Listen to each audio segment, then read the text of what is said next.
A wave of violence in Turkey has now seen riot police clash with protesters for a fourth day running. Security forces used tear gas and water cannons as protesters responded with stones and homemade barricades. Activists also tried to break through police lines and attack the Prime Minister's office. Many have been injured, with shops and universities being turned into makeshift hospitals. The US has urged the Turkish security forces to, quote, exercise restraint. And Turkish Prime Minister rejected the accusations of being a dictator and dismissed the protesters as an extremist fringe. He vowed to push ahead with plans to demolish a public park that ultimately sparked the unrest. The report from Istanbul now, and RT correspondent Irina Galushko. The streets of Istanbul look like a scene from a war. Burned cars, makeshift barricades, broken shop windows. Not exactly what residents of the city are used to. This protest is not only for Taksim Gezi Park. This is the whole policy of government.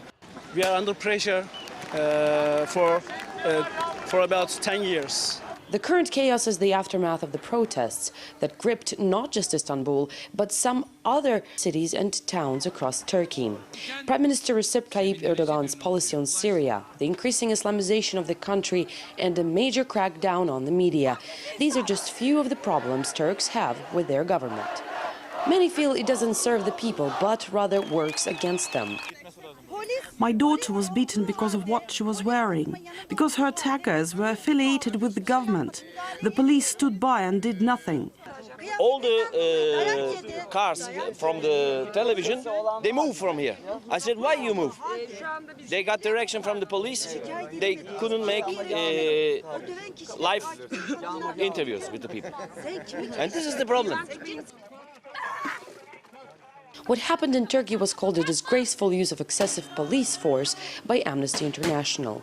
Water cannons, tear gas and pepper spray were all used against mostly peaceful protesters. Once the police retreated, however, the crowds turned their anger against the TV trucks of the state media, accusing stations of failing to broadcast the reality of Taksim Square. Hundreds of people wounded and talk of several deaths. This is the human toll of the clashes. On the street, politics is the hottest topic of conversation. Even an attempt to record an interview turns into a heated debate. This is a very strong experience for me, and I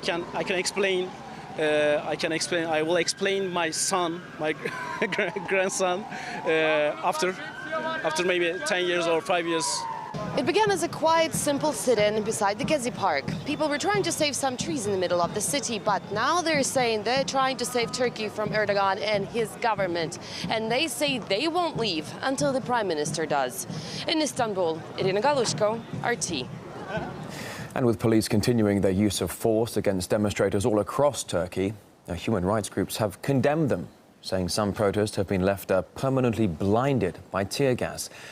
This is a video which appeared on the internet, showing Turkish police apparently firing tear gas directly into civilians' homes. Separate footage here showing people seeking shelter at a local university. And through the glass at the back of the room there, you can see what looks like a huge amount of tear gas being used by security forces. Sinan Tolun, a former journalist at the Economic Press Agency, says the current turmoil is a response to Erdogan's failed policies, both domestic and foreign. Turkey, before Erdogan government, was never interfering with our neighbors' internal affairs. But it seems that under Erdogan government, Turkey is mainly serving to US interests, not to Turkish interests. Also, besides this, there is a deep-rooted wound in Turkish public because of our government, so-called Kurdish separatism. And this Kurdish separatism especially accelerated by the great Middle East initiative of United States and Israel policies. If Erdogan government does not correct its policies, or if there is no an early election in Turkey, these incidents and these protests may repeat itself several times in Turkey, and I think Erdogan government should